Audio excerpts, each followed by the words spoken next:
So let me do quick introductions of our panelists. And again, thank you so much for your willingness to provide your observations. Again, we'll look to keep it to 3 to 4 minutes, please. That will help us also have some free time for our participants. So to my immediate left, I have Mr. Mukundan, Chief Executive Officer, Tata Chemicals Limited. Thank you. Next, General Rajendra Singh, Chief Executive Officer of the DLF Foundation. Next, Stefan Helming, Country Director for GIZ. Next, Cecilia Scharp, Senior Advisor, Water and Environment, UNICEF, Water Thematic Consultation Co-Lead. And finally, Jason Morrison, Program Director, Pacific Institute, and the Technical Director for the CEO Water Mandate. So again, 3 to 4 minutes, your observations, greatly appreciated, and if I can start here. Thank you. Thank you very much. It was very interesting to watch the panelists and jot down key points of what I think my views are. These necessarily represent a view of pragmatism in my view, because we can't run away from the fact that we operate in a political, social context within this country. We may aspire for a lot of things, but we have to operate within that context.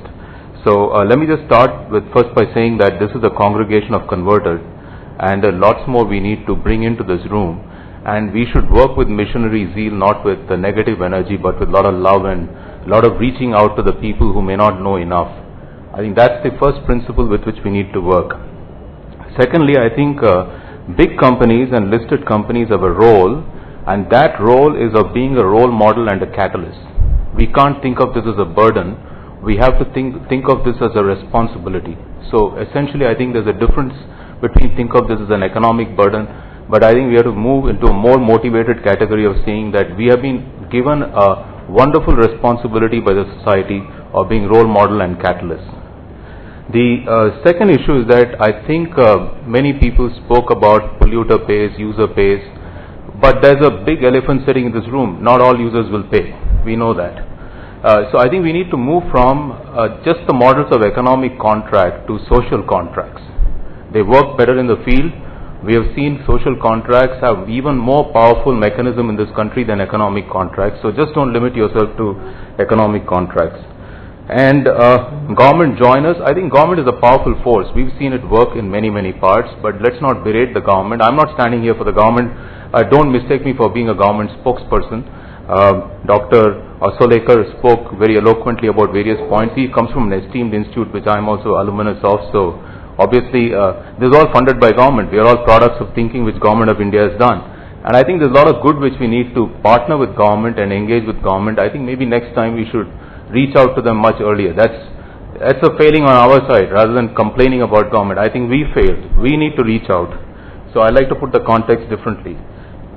Let me just then say about our own efforts.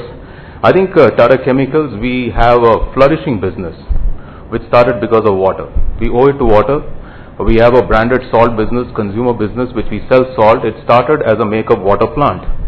We were in a remote place in Gujarat, and I'm going to take a minute longer because it sort of helps you what are the business opportunities. We didn't have water in that arid zone, so we had to sort of use the sea water, and the byproduct was salt. We started selling it. Today our water is free and we make money out of the salt.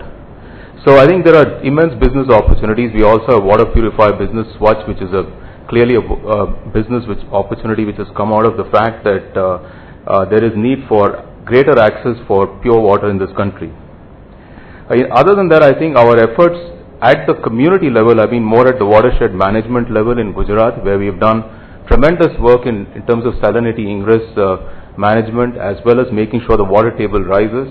And here the government has been a tremendous partner. Most of the programs have been financed by government of Gujarat and the national government. We have been the delivery partners for them, and there are tremendous, I think if you just work with the mechanisms that are available, there's a great impact which we can create. One of the things I really believe is that the overall issue that we all are jointly responsible. We all owe it to the society that we take water as a commitment, and we have a responsible use of the inputs. I think it's a commitment we ought to make. One of the things which is lacking in this country is transparency of data, which we need to insist upon. in the annual reports, at least for the large companies first. What do they do with water? I think that will bring in a greater amount of ownership of water. Today we do speak about energy, but I think we need to bring water in the same category as energy. Lastly, I want to say that we are embarking on a partnership with IFC, which is to look at watershed development in the area close to our company's operations. We are looking to impact 50,000 farmers. And really, if you want to spread, and one of the things which I heard is that there is a water, energy, food nexus, and we can't run away from that whole nexus. If you want to impact the farming community, we don't have to impact 100 million farmers. We really need to touch 10 million farmers who will then spread the whole practice through word of mouth. And if we can impact 50,000 farmers, if you take top 200 companies, if each one takes ownership of 50,000 farmers, you can impact 10 million farmers. So it's something which is doable. It is something which corporates can take ownership of. But I think we need to sell, we need to reach out, we need to sort of make this as a core part of their future agenda. Thank you for the opportunity to speak about my views. Thank you very much. General. Well, ladies and gentlemen, first and foremost, let me thank the organizers for having given me this opportunity to come here and attend such a wonderful program. This program is wonderful for more than one reason. One is that it is dealing with an issue which is probably one of the most important issues facing our planet today. Well, ladies and gentlemen, I do not know as to how many of you are available that or are aware that only 3% of the total water in the world is the water fit enough for drinking. Out of this, 2% is in the form of glaciers. 1% is therefore available to us. Out of this, the drinking water which is available to us is 0.007%. And 25% of this, we are using it to flush our toilets. Are we doing the right things? The kind of water that we are using, India is actually a blessed country. It has adequate amount of water. It has adequate amount of water for our needs, but it doesn't have adequate amount of water for our greed. And what we are doing today, ladies and gentlemen, compounded by the fact that a large-scale urbanization has taken place, is the fact that our cities are consuming water in a manner as if there is no tomorrow. Totally unthinkable. I think we owe it to our future generation that we look after our water. And a lot of good thoughts have come about during this meet here today.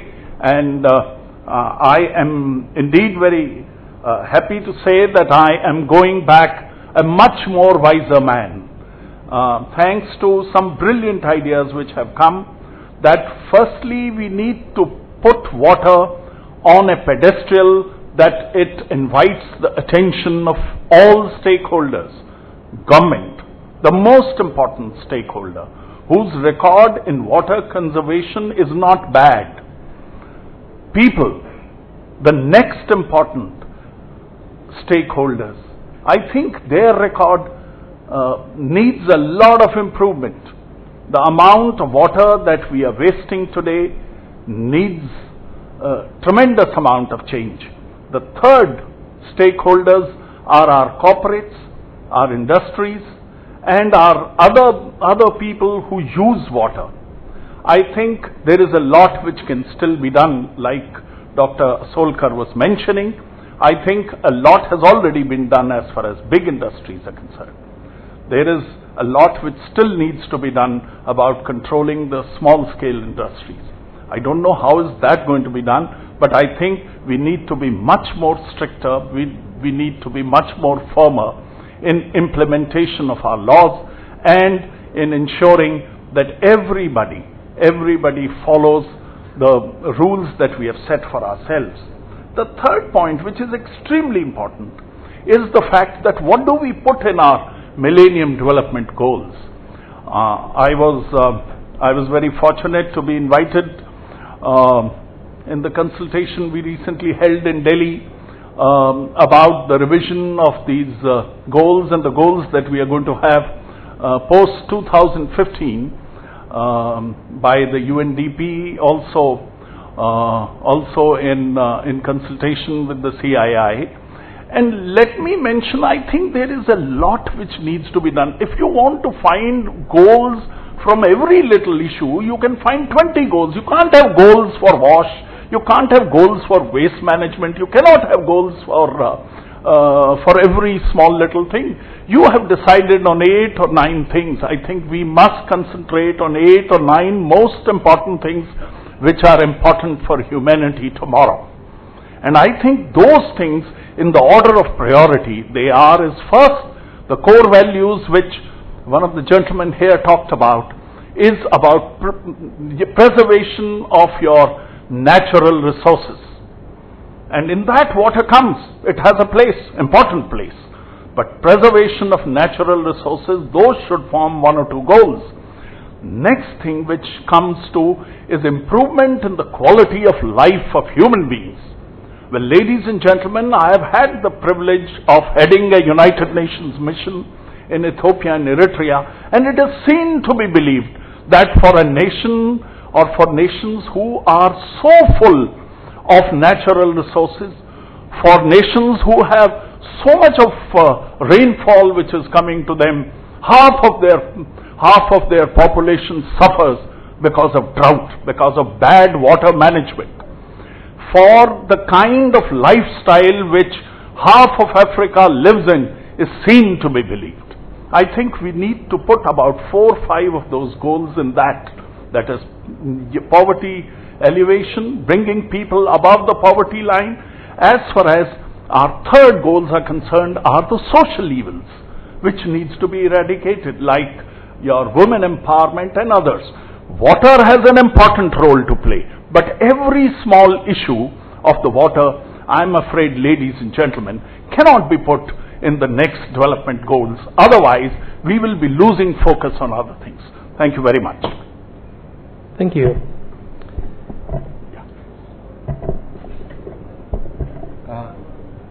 Stefan, please. Yes. Yes, thank you very much also for inviting me to speak here. It's very good to me to come back to the water scene.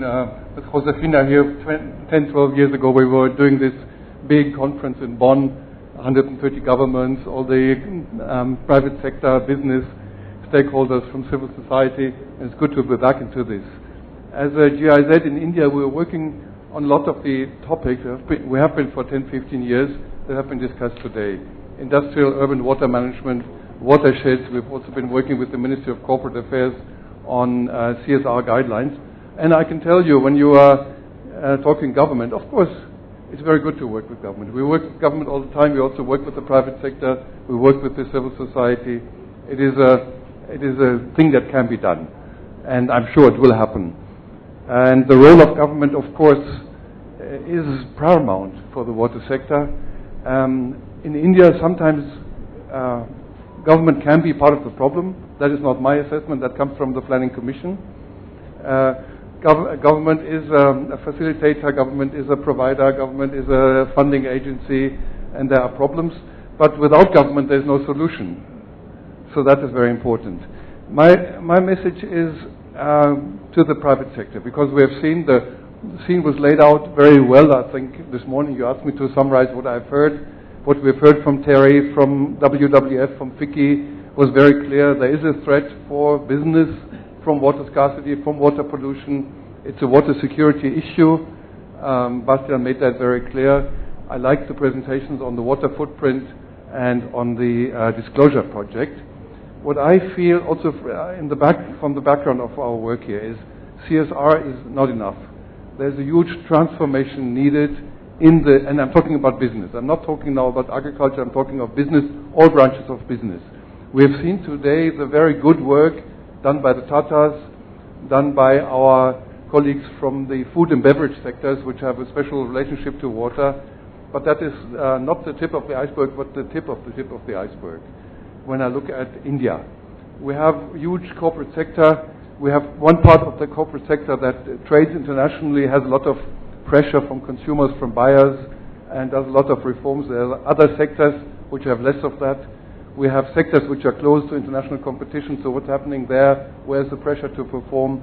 We have what they call PSU, the public sector undertakings, huge companies. How do they, and this is maybe not private sector, but it's business. We shouldn't exclude that. And then look at SMEs, hundreds of thousands, 300, 400,000 small and medium enterprises. A lot of these are much less modern. They are, sometimes I feel they're not even 20th century, they're 19th century. Business inherited from father to son, not much innovation, same old technology, very bad energy management, very bad water management, very bad management of all the other inputs and components. But this is where the low-hanging fruits are. I believe, and Nyati was saying this, fruits are hanging very low in the business. If somebody cares to look at it. I feel sometimes business managers are doing all kinds of things, very important things, but are they looking enough at the process?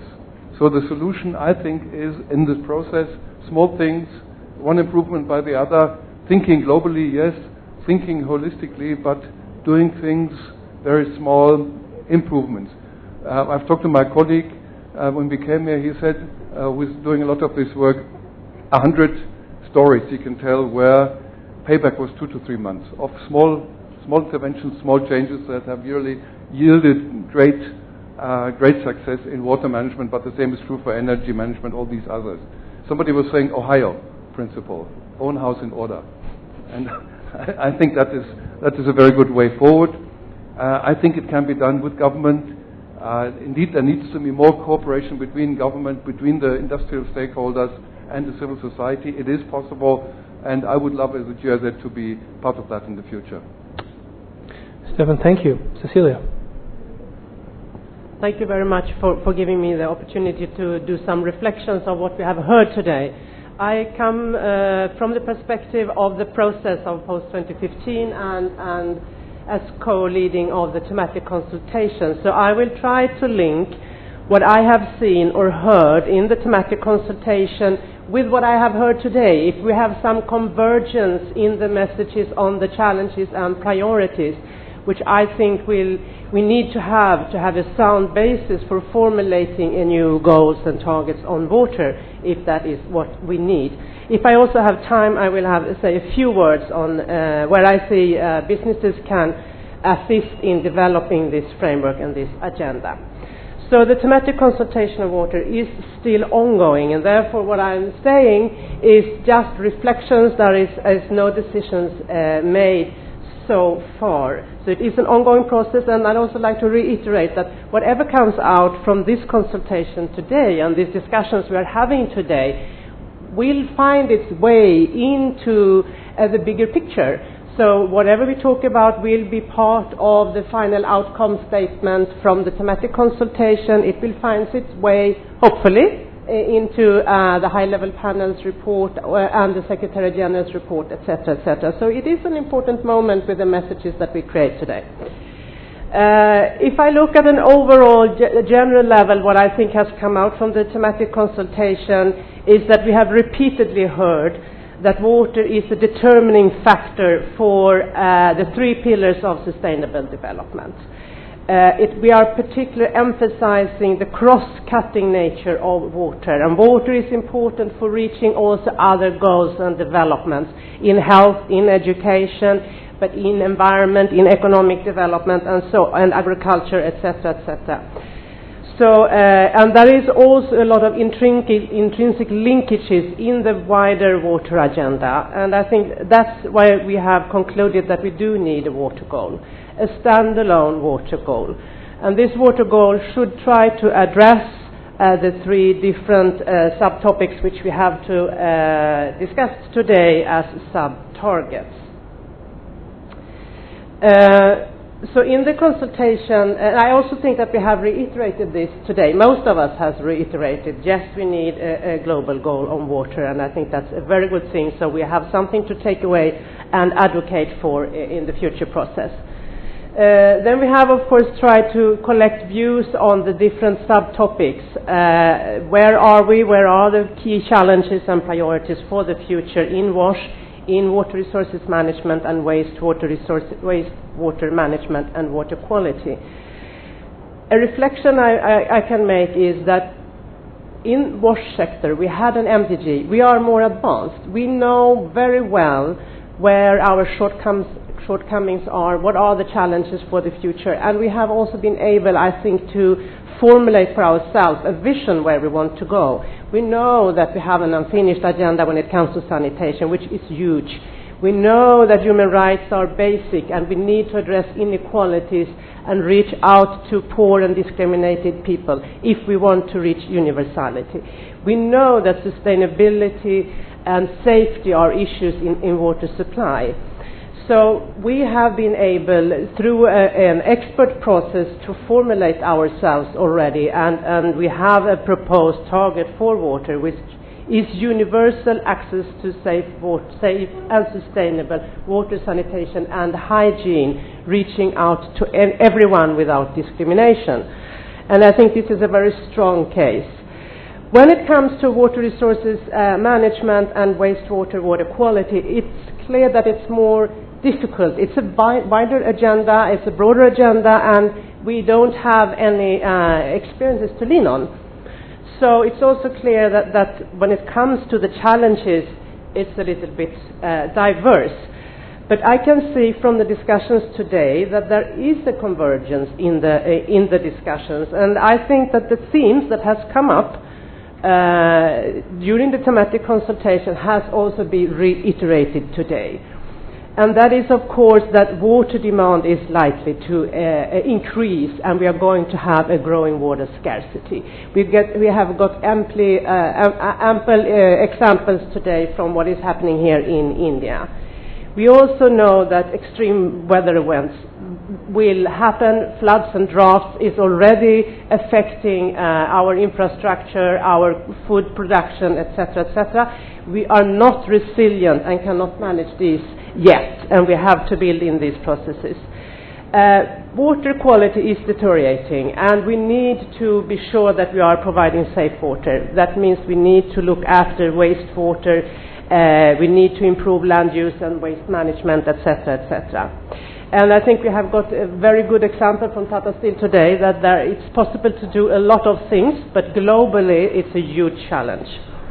And lastly, I think the issue of water management and water governance, we all know it's weak. We actually had a goal for water resources management and for effective water use already in the Johannesburg Plan of Implementation, but we have not been able to deliver on that. But we still know that these are important tools and measures we need to work on to have a safe water future. So we need to be better to manage our water resources, and we need to have better water governance. And I think what we heard this morning of the weak role of the government here in India, that is really impacting the possibility for professional water management, is a compelling argument for including water resources management. So my quick analysis is that yes, we have a converging agenda. We still need to focus and work on what is the goal we want, and what are the targets and indicators that we can have, which are measurable, aspirational, and can drive the agenda forward. Thank you. Thank you. Very well done. Jason.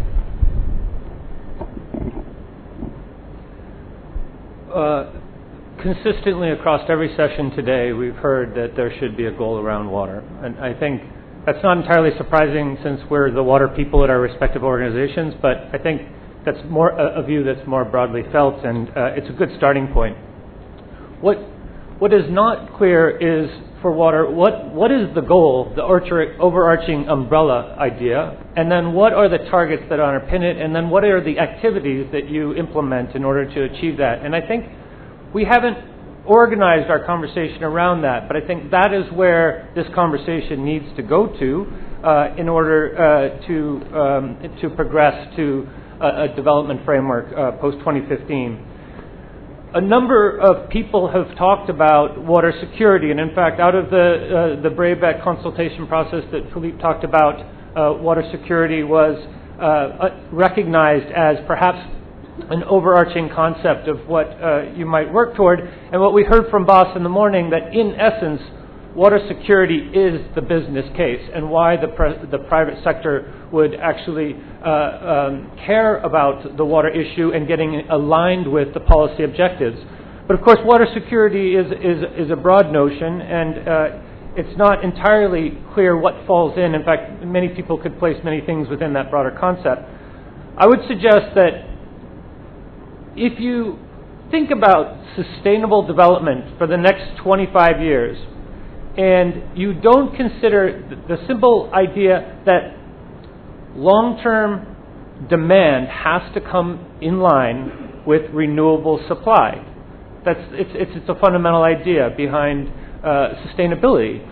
And so when you want to try to achieve that balance, the question then becomes, how do you approach decisions around who gets the water within that, on the demand side of that, and how do you make sure that the supply is managed on the other side of the equation? And that's where I think you get into the whole area of water governance and decision making, and the idea that companies that are already participating in governance structures are one voice in this broader discussion around what the priorities for that region are. And as you heard from Martin Ginster in the morning, that actually getting engaged in that process is a very important way for the company to understand the context that it's operating, the risks that it's facing around water, and it also has the opportunity to allow the company to work with other stakeholders toward responding to those challenges for the region. And so this idea of participatory watershed level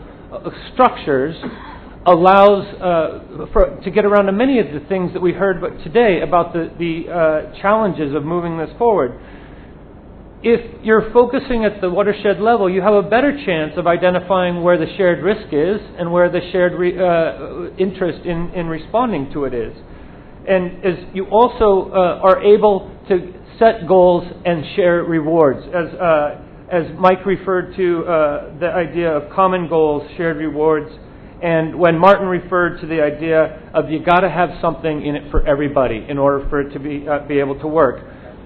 At the local level, you also have the best chance to be able to get over the silo challenge that we hear, the silos, the institutional silos, because once you get it down to a particular geography, those institutions are able to understand how they need to work together to get to it. So there's this idea that participatory governance and decision making is the best way to ultimately bring people together toward a shared outcome. And if you do this in an inclusive and participatory way, I would suggest you would have the strongest chance of addressing the needs of marginalized and vulnerable communities that have not been in the equation historically, or the idea of the ecological needs for a region, which of course is part of the demand side of the equation. It's not just the demand of humans, but the demand of the freshwater systems. Jason, thank you. So here's what I'd like to do. I have a request, Gavin, to you and Josefina. I would like to run this session about 10 minutes over. Is that all right with the both of you? That's fine. And let me say, if anyone needs to leave at the scheduled time for closure, please feel free to do that. And panelists, I'd like to hold you here for just a few minutes while we get some observations from the floor and then maybe some quick final observations from you, and we'll move to Josefina and Gavin. So what I'd like to do is invite observations from the floor. We will only have a limited amount of time to do that. So my screen, for those of you that would raise your hand to make an observation, is that you can do that in approximately 1 minute.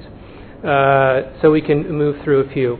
But all of you have been patient. You've been good listeners all day. This is an opportunity to provide input to both the panelists here, but as well to others.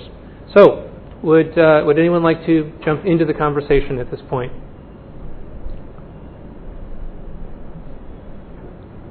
Is that a hand in the back? Or did someone just say goodbye to someone and has inadvertently volunteered themselves? Okay, going once, going twice. Oh, Ruth? Okay, and great. So, Ruth, go ahead, and then Nick will head back in your direction. Ruth, would you mind standing up?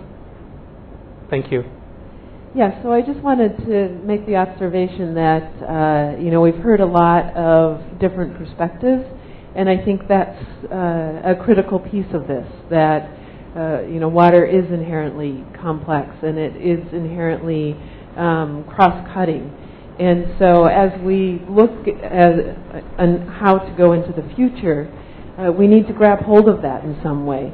We need to find systems that help us understand how water is being used, how it's being transported from one place to another through the production chain, how it's creating value, where it's creating value, where it's creating environmental issues and where it isn't.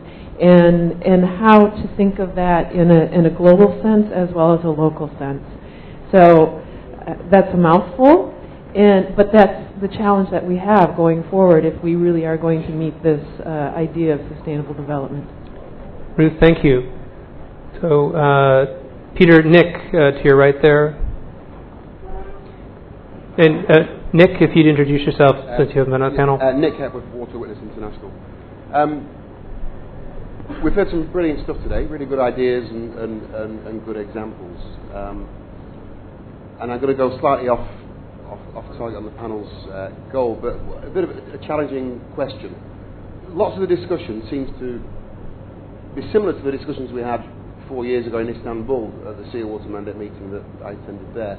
How are we making progress as a group within the Sea Water Mandate? Or how is the Sea Water Mandate making progress? And how are we measuring that progress? Nick, you're posing a question. Do you have thoughts on your question? And the only reason why here is the ground rule was observations, not questions. And I expect that may have been a form of rhetorical question backed by some thoughts that you have. So would you share? I've landed myself in it here, haven't I? I wanted to fill the silence of the that occurred when you commented. Well, I think we need to, certainly in terms of learning about what works and what doesn't in this space. And I think the Water Action Hub is a step forward in terms of thinking about how this pans out in real water basins on the ground. What needs to come from that is some adaptive learning, which links to the need for transparency and accountability. But I don't see that piece is there yet. Mm-hmm. Good, thank you. All right, time for one more. Yes, right here, Peter, please. And if you could stand and please introduce yourself. Hi everyone, Gurpreet Singh. I am from Galexus with client GSK. To summarize, first of all, fantastic day. I think we really enjoyed, and we observed the complexity of the subject, and along with the complexity of the subject, how important this is for to industry, corporate, NGOs, everyone, and ultimately to the humankind, the importance of the subject. We discussed about challenge which we have uniquely out in this country, India, which was very good. Only thing which I was just wondering was that along with sharing the issues which we have in the government engagement onward to everything which we talked about in India, whether during these 2-3 days we will have some knowledge sharing on how the developed countries in which water is being managed well, how they are tackling this. I mean, how the government is taking ownership, how the corporates are going for, how the corporates are coming forward, and how the general implies and the human race is what I want to say, engaged in this journey. So that would be my thought to leave with you. That in case in the next 2 days we can cover that off a little bit. Terrific. Thank you very much. Well, I'm looking at my watch. I don't see any other hands jumping up. And panelists, what I actually would like to do is to just turn to my left for some final observations and then move to the next wrap-up if we can. All right, so please. So I'm going to help you with a very short observation, not a long one. And I think Jason said it very, very succinctly. I think he sort of picked up everything and he sort of ended on a nice high note. I think the business case for corporates is fundamentally water security. You cannot run away from this fundamental fact. Most of us are not nomads. We are fixed in some sites, and these are large sites, and there are communities around it, and no longer can you get a site. Firstly, you'll be fortunate if you get a fertile site. You're not going to get a site which has got access to land, water. So I think you need to work your way through water as an issue. And secondly, where you're already present where water is an issue, you need to work with the communities around. So I think this whole concept of water security and managing the watershed as a concept, I think must be something which big companies need to embrace, and that should form the cornerstone of everything else we discussed. I have complete agreement with what Cecilia observed with respect to the fundamentals that we need to define goals in more sharper way going forward, while the WASH goals were very clear because they were defined very clearly. The other areas we need to work our way through that, but I think with the commitment which we have, we'll get there. And Stefan, I think you very clearly highlighted the complexity within this country in terms of execution, but I think that's a challenge in any developing country because the governance mechanisms are still evolving, and when it's an evolutionary phase, it is an issue. And I must thank Rajendra Singh for highlighting the importance of water. I think it sort of brought back why we are here together. I think the centrality is water is important. So I leave with the final thought of what Jason said. Look at this as a water security issue. As climate change begins to take center stage, which it will, as temperatures begin to rise, which it will, as water becomes more scarce, which it will, this will become a security issue, not a day-to-day issue. Thank you. Thank you, panelists. Thank you all.